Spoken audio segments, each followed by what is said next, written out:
آپ سے کچھ دیر پہلے الیکشن کمیشن نے صدر مملکت کو پنجاب میں انتخابات کے لیے تجاویز دی ہیں، جن کے مطابق 30 اپریل سے 7 مئی کے دوران پنجاب میں انتخابات کا انعقاد ہونا ہے الیکشن کمیشن کے مطابق۔ پہلے تو میں الیکشن کمیشن کے اس اقدام کو خوش آمدید کہتا ہوں۔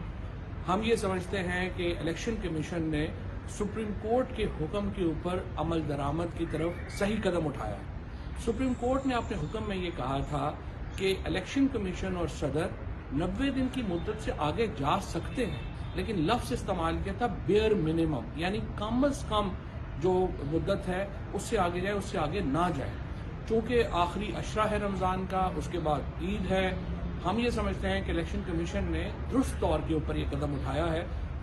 حتمی تاریخ کا فیصلہ صدر مملکت نے کرنا ہے، اور میں پوری قوم کو اور مبارکباد دینا چاہتا ہوں۔ تحریک انصاف کی یہ کامیابی ہے، عوام کی یہ کامیابی ہے، اور سب سے بڑھ کر پاکستان کے آئین کی کامیابی ہے۔